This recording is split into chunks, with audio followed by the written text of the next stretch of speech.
Hey guys, what is going on? Payne here once again, and welcome back to another episode of my Swansea career on FIFA 14 Next Gen on the PS4.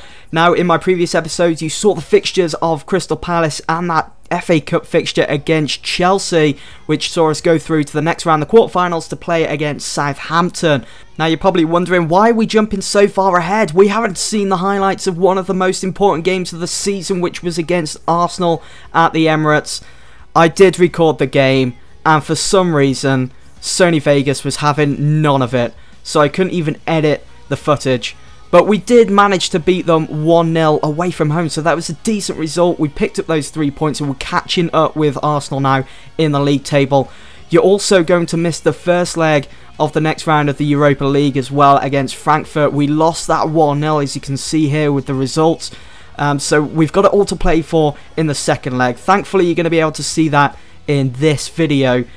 Also, in my last video, you did see that next round, the quarterfinals against Southampton, we did draw that one also. We've got to go into a replay, which I didn't really want because fixture congestion, it's getting out of control at the moment as we head closer and closer to the end of the season.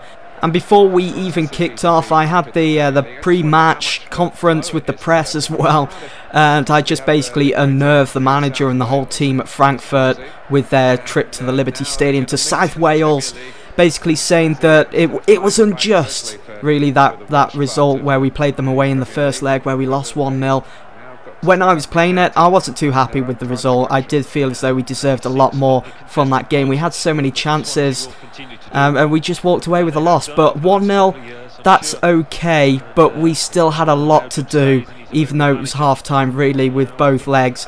I mean, they've got some decent players on their side, Frankfurt. They've got Barnetta as well, who needs to be watched out down that left wing. He can destroy your back four there, especially your right back. So Angel Rangel, he had to be alert in that right back position. Kanyas as well, could see Nathan Dyer making the run. I thought maybe there should have been a free kick there. He was being held back so much. I could feel it. I was like, come on, run after the ball. But the back four at Frankfurt just tugging on his shirt. I do think there should have been a free kick there. But we had to keep pushing on. I mean, it's still early on in the game, only 20 minutes in, but because we was 1-0 down in aggregate, we had a lot to do. We had to make sure that we got an early goal to start off with straight away. Just go for it. Anderson for Frankfurt went down in their own penalty area. He had to be replaced. He was injured. I know the Frankfurt manager wouldn't be happy about that one. This was a crucial fixture, really, if we want to be in with a chance going to the final of the Europa League. Kanyas won the header in the end, so that's all that matters. But I know I wouldn't be too happy if one of my top players went down so early on in this game. The second leg, we had to mount so much pressure upon Frankfurt to break them down, to work our way through if we wanted to get an early goal. That volley from Kanyas certainly wasn't going to help. There's just too much power. I thought it was going to be something special. The ball fell to his feet, and I mean, it was a perfect opportunity. I even had time as well to just take the ball down, maybe even place my shot instead of just going for it. But I was going for finesse, really. No, not that kind of finesse that you're thinking of, where you hold down the R1 and the circle button and finish it off. The finesse where it's something special that you don't see very often. But anyway, 8 minutes or so remaining of the game. We was running out of time. Nathan Dyer finds Michu, who was totally unmarked within that box. Big mistake on Frankfurt's part, and Michu made them pay for that. Made it 1-0 at the Liberty Stadium, 1-1 on aggregate. As it stands, this game will be going into extra time and maybe even penalties, because we're all level on aggregate.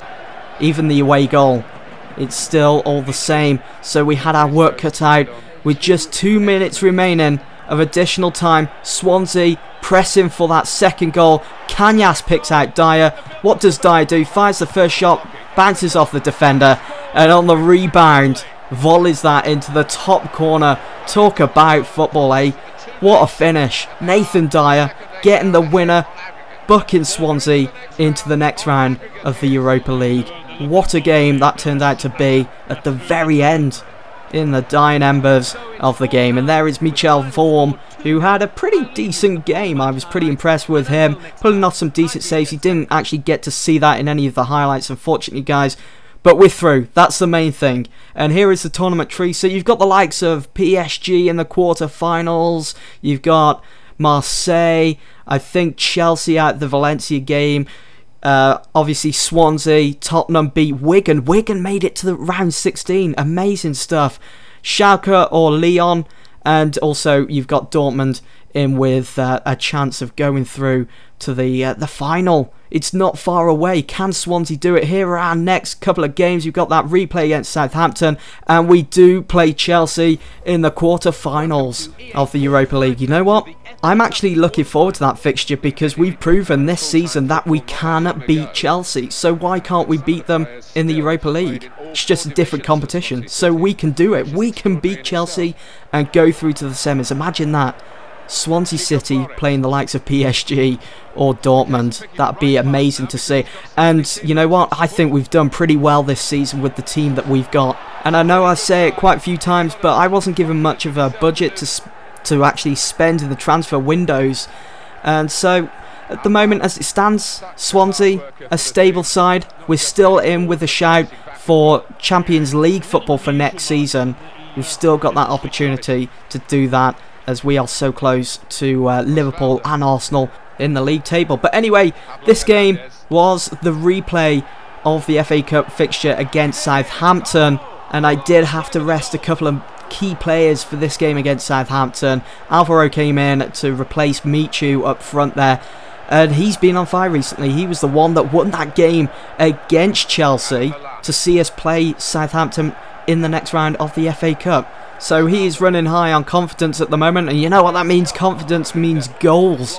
Not just for teams, but for players as well. If they can get enough confidence within themselves, they're just going to run rampant. They're going to destroy the back four of the opposition whenever they feel like it. And just look at Alvaro there, stealing the ball. I thought Butner as well. I caught a glimpse of him running away to make space for himself, and then he pulls in closer to Fonte. And so obviously Fonte heads that one away. Look at Alvaro again. Could see Cassio, the Southampton goalkeeper, off his line, looking for that cheeky chip, trying to kill that one round into the side of the net, but it just doesn't work out. It hits the roof of the net, and the game still stood at 0-0.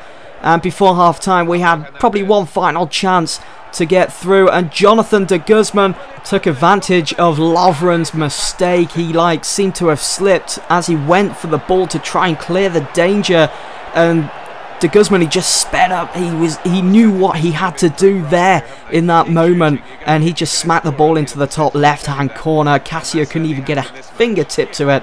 Swansea 1, Southampton 0. Just another 45 minutes to go. Come the second half, Pablo Hernandez, a key player for this Swansea side, picked up the loose ball, and just look at the little bit of skill here, getting in close and personal with Jose Fonte, who was having a nightmarish game for Southampton, and he definitely would have been the one to blame if that ball from Pablo Hernandez would have found the back of the net. Cassio coming to the save, tipping that one over for a corner kick, and it's certainly something Southampton didn't need happening. They were getting stressed. They were starting to crumble, Southampton. I could see it happening before my very eyes. Alvaro, what a talent he has turned out to be come the end of this season for Swansea, and he wraps up this game. 69th minute, it would have to be the 69th minute, wouldn't it? And Alvaro makes it 2-0 to Swansea. Surely Swansea are going through to the next round of the FA Cup. Simple goal, but yet so effective. There is Lovren's and Fonte, two players that will probably get an absolute bollocking in that dressing room from the manager after that poor display. We ripped them apart. De Guzman, Alvaro getting on the score sheet. And as you'll see here now, the tournament tree for the FA Cup. Who is going through to the semi-finals? Arsenal beat Fulham 4-1. Manchester United beat Everton 3-0. Tottenham Hotspurs beat Newcastle United 2-1. And of course Swansea beat Southampton 2-0, which you've just all seen. And take a look at this for a headline. Swansea City show just how good Matip really is. That's an awesome headline to read, even though it's short and sweet.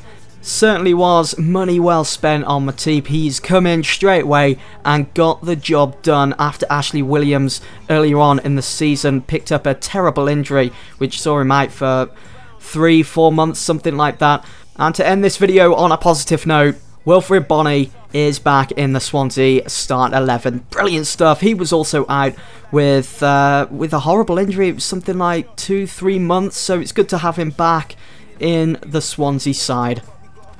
Well, before you all go, let's just take a quick look at my squad report and how our players are developing as we get closer to the end of the season. And I've got to say, I'm really impressed with this Swansea side, especially the loanees. It was always going to happen with the likes of Zaha and Butner if you keep giving them first team opportunities. But they have really come in and they have really got the job done. Just like Matip, as I said earlier, and I'm not afraid to admit it, but there have been moments this season where we've had to rely on those loanees. If it wasn't for them, I don't think we would be that far ahead in the league, or even in Europa League, or even in the FA Cup. I think we probably would have been knocked out of all those competitions if it wasn't for those loanees. But they've come in, they've gelled with the team nicely. I do find myself in a sticky situation at the moment, though, with that horrible decision, you know, when you loan a player and they always perform for you, and you think to yourself, well, when the transfer window reopens, shall I sign them up?